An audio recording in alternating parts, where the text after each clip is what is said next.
Good morning, beautiful soul family. Hello, hello. Rebecca here, your vibe mentor. Let's talk today about safety. We are going to answer that amazing, beautiful, mysterious question of how do I feel safe when there is chaos all around me? Contrary to popular belief, your sense of safety is not dependent on the outside world or your external circumstances. Mind blowing, right? I know that you can feel like it is required, but actually, the truth is that you can feel safe regardless of the storms that swirl around you. So, when we look for evidence of our safety outside of us, outside of ourselves, we suffer. Safety is a fundamental human need. It is the second layer of Maslow's hierarchy of needs, just above food, shelter, and water. So I'm sure you've noticed, but most people will behave in ways that they believe keeps them safe. In fact, most of us do what we think we need to do just to survive. And yet, at the same time, humanity is more fragile than ever. So if we're doing all of these things to keep us safe, and yet we are so fragile, what is happening? We are not approaching safety in the right manner. Humanity is more fragile than ever. We hide from our triggers, we crumble when we can't hide from them, and we have collectively, globally, a vast majority, not everyone, but many of us have lost our resiliency and our distress tolerance. And we have given our power and our strength away to external circumstances. We need safe spaces and bubble wrap these days. Many people around us are easily offended, and some even melt like snowflakes at the sign of conflict or, heaven forbid, differing opinions. But we, the awakened ones, tend to have a higher feeling or a higher sense of self around this. And yet at the same time, we still also retreat into isolation or seclusion so that we can avoid the toxicity of society. But that also means that we avoid shining or being seen. We will also shrink at the first hint of criticism or disbelief in our beliefs. If we share something about energy and people don't believe in the unseen, we shrink back.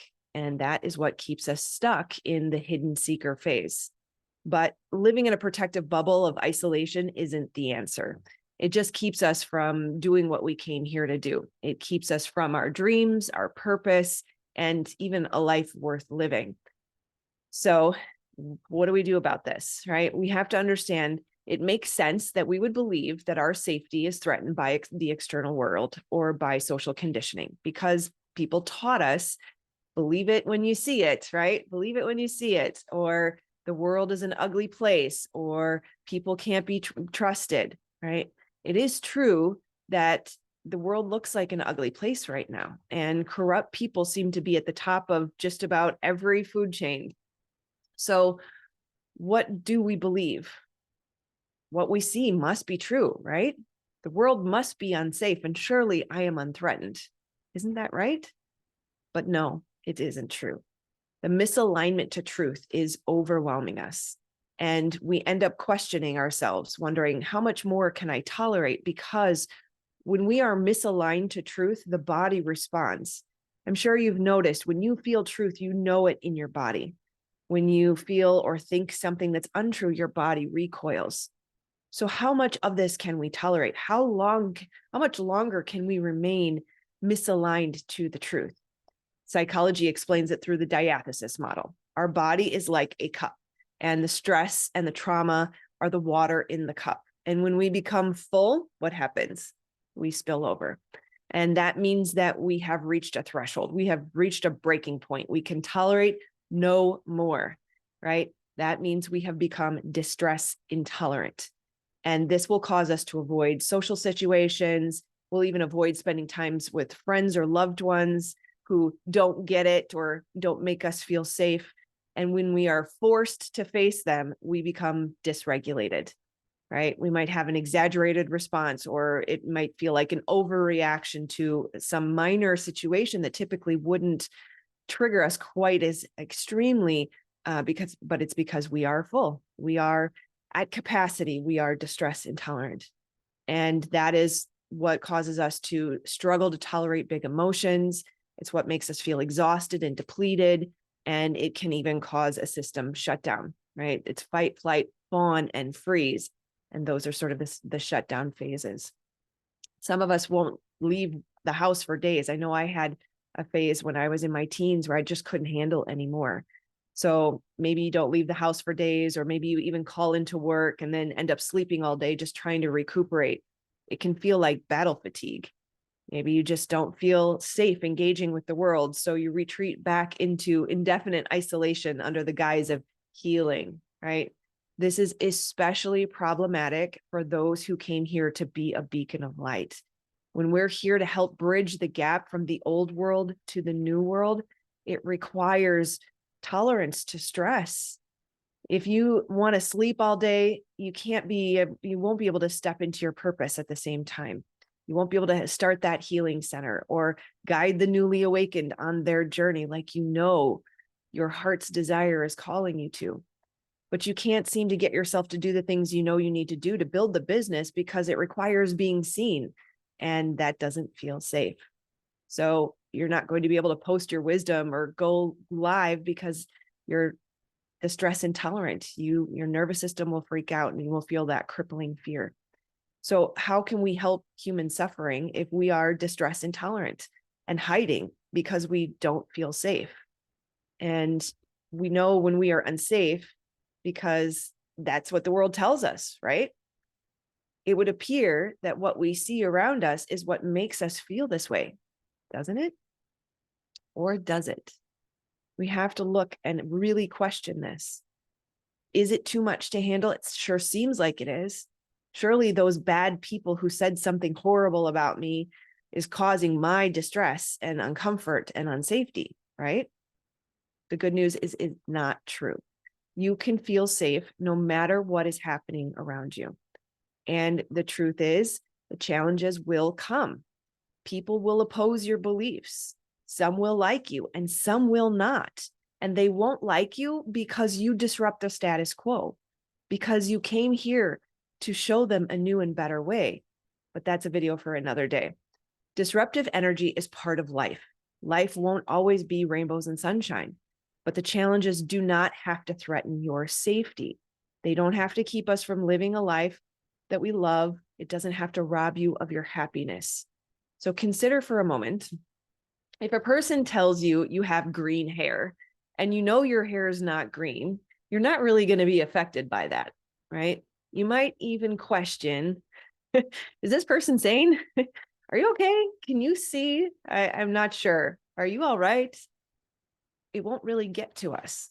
But if the person says your hair is gray and you have been worried about your hair turning gray, then you're going to have a response. You might have a big emotional response. You might feel like you need to quickly go run and do something about it, or hide and wear a hat. And that's because the fear already lives inside of you, right?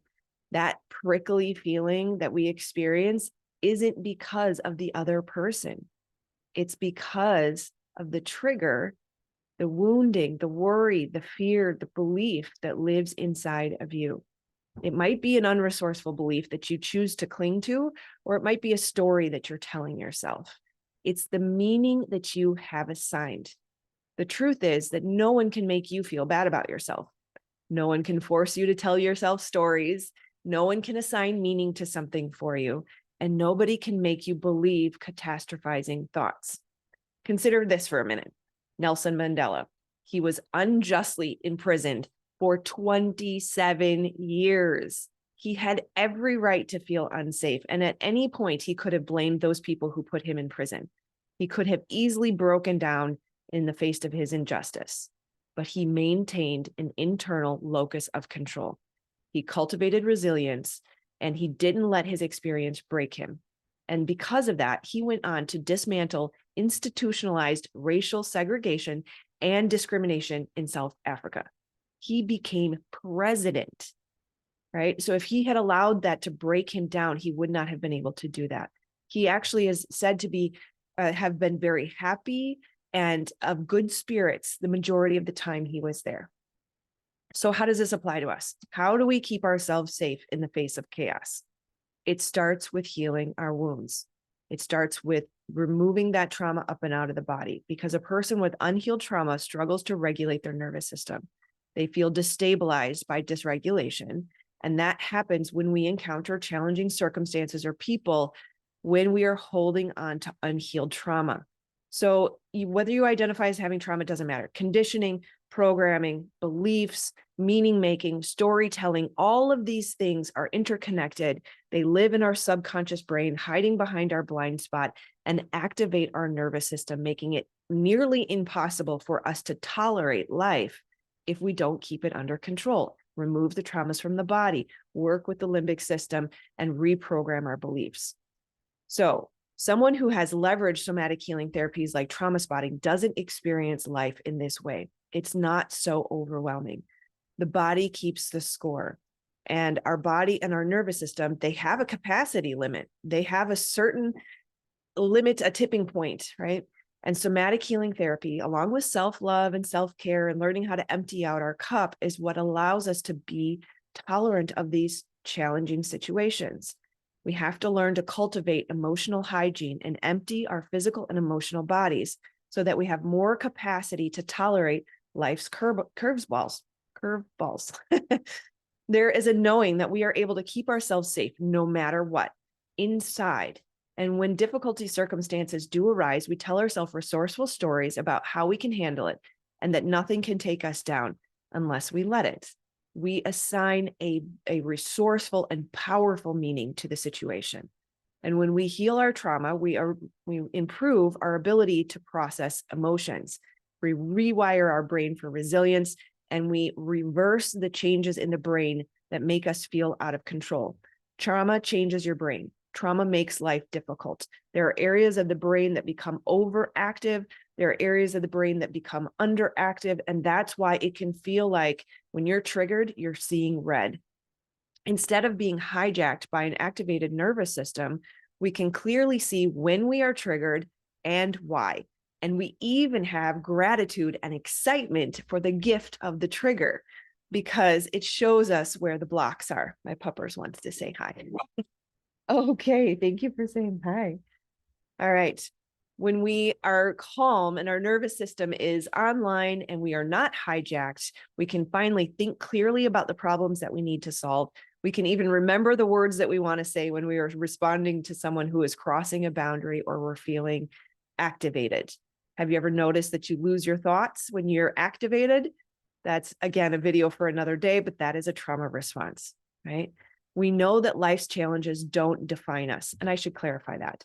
It is not necessarily a trauma response. It is a natural response when the brain has shifted into a fight or flight response, which might be necessary. A trauma response would be when it happens and it's not necessary, right?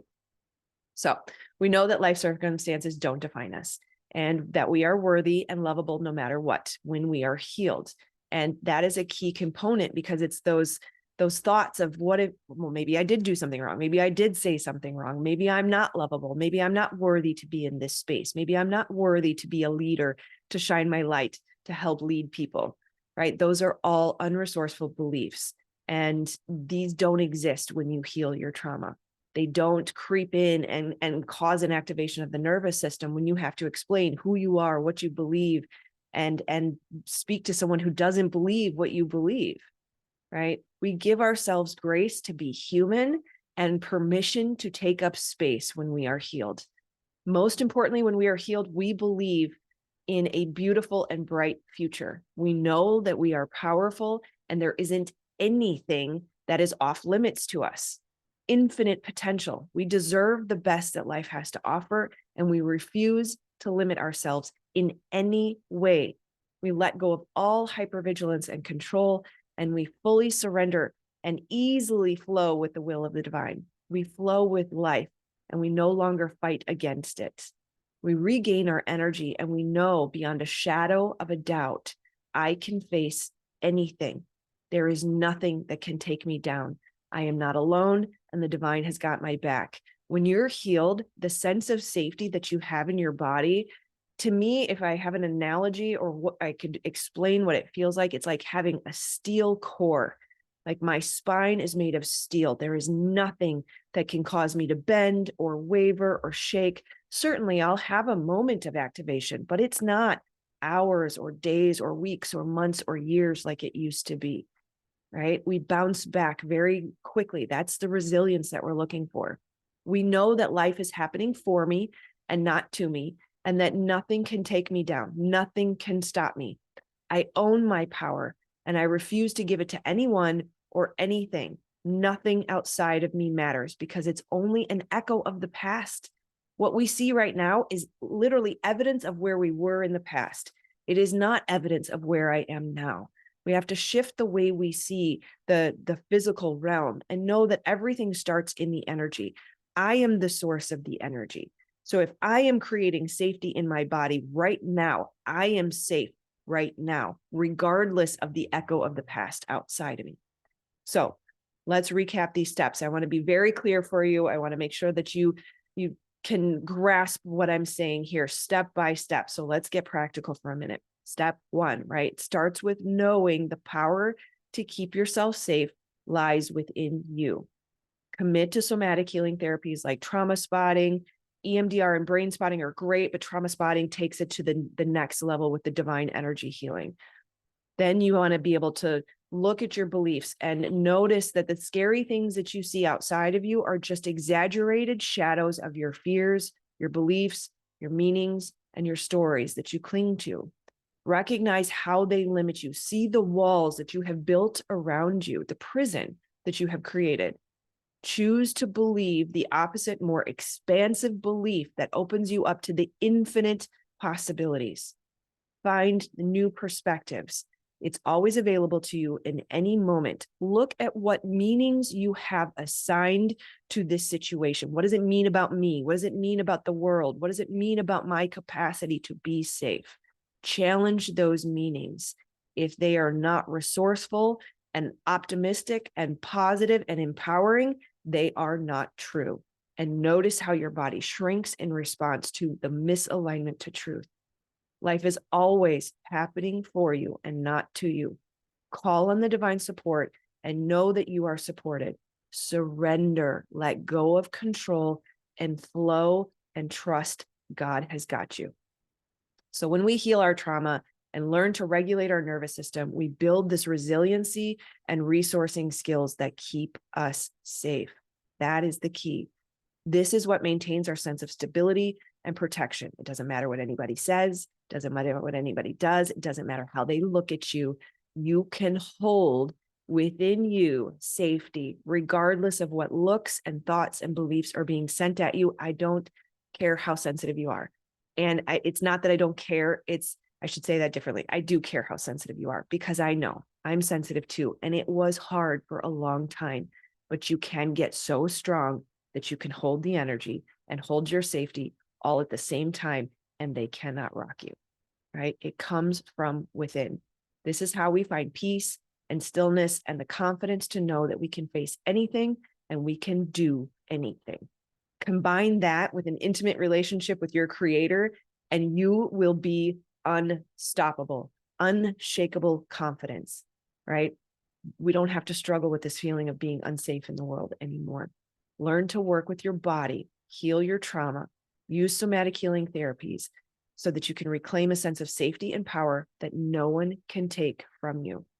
Remember, if we don't learn to do this, we will remain stuck. We will be in isolation, dysregulation, exhaustion. Life will be intolerable, and we'll be waiting to go home only so that we can reincarnate to another lifetime and have to do these same lessons over again. So why not do it now? The choice is yours. Who do you want to be? How long do you want to keep doing this? What kind of life do you want to live? If you're finally ready to feel safe in your life and in your body at all times, reach out for help. We are not meant to do this alone. It is time to step into your new life, and I am here to help you. I love you, my friends, and I'll see you on the next one. Namaste.